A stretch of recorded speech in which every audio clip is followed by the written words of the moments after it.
And in typical fashion, the former race-baiter-in-chief Barack Hussein Obama just couldn't help but inject his mug into yesterday's chaos in Charlottesville, Virginia. Although Barry hadn't tweeted since July 19 because he's been busy vacationing in luxurious destinations throughout the world, he managed to take time off from his busy schedule to tweet about the violent Charlottesville protest where people just plain and simply said enough is enough of the left's agenda to erase the history of this nation. And to top it all off, what does he do? He quotes the controversial figure that is Nelson Mandela. Which comes as no surprise since Mandela was for all intent and purposes a communist himself, but the left-wing propaganda machine helped him conceal his violent past. Mandela was the founder of Umkhonto we Sizwe, which was the terrorist army of the armed wing of the African National Congress.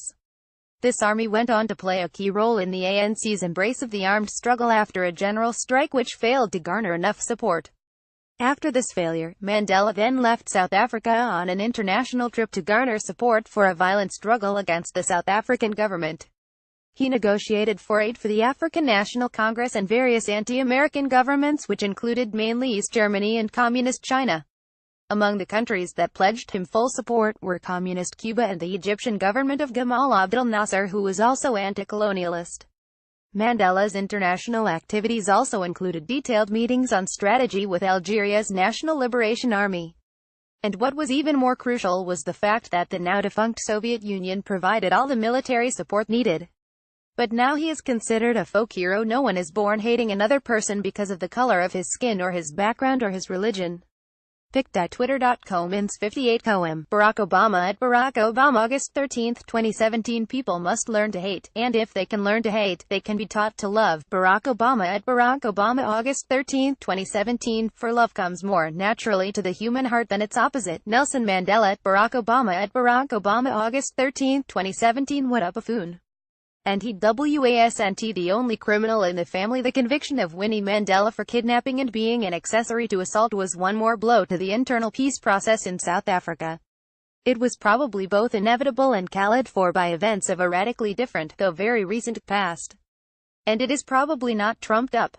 The sentencing of the convicted, a child welfare expert who was South Africa's first diplomat black social worker 36 years ago, is awaited. Through South Africa's history, the just and the unjust, the corrupt and the incorruptible, have coexisted. Here a white institution of justice was catching up inexorably to events that happened a little more than 2 years ago in a climate of white-imposed black anarchy, where the judicial institutions were the enemy and the highest-minded citizens were outlawed. In that context, when P.W. Botha was still the white president and the venerable Nelson Mandela was in prison seemingly for life, Mrs. Mandela was both the mother of the nation, and alone and vulnerable. She was also, in the views of some other people in the African National Congress, too big for her britches and out of control.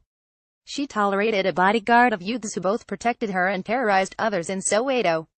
That was as recent as December 1988, when some of her associates kidnapped 4 youths and beat them. 1. Stompe Sipe, age 14, died.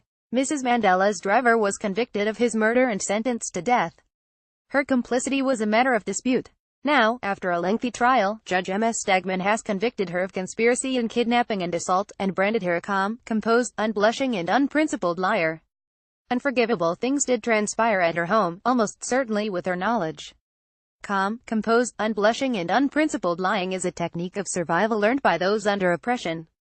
Since Mr. Mandela emerged from prison to negotiate the South African future as an acknowledged national leader, Mrs. Mandela's role has shrunk back to one she could handle. He clearly believes that she was made to suffer for his prominence.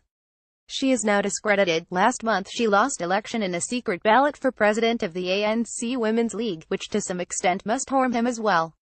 That is a shame because he is indispensable to any constructive future. But the conviction of Winnie Mandela is not the leading tragedy in South Africa today.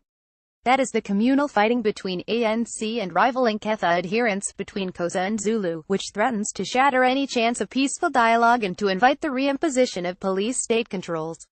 The humiliation of Winnie Mandela distracts South Africans from what really matters.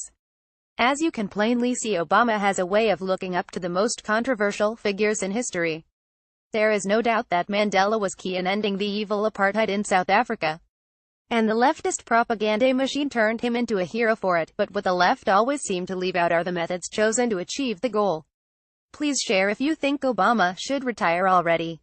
Follow us on Facebook at Freedom Daily. Hal ran for the California State Assembly in his home district in 2010 and garnered more votes than any other Republican since 1984.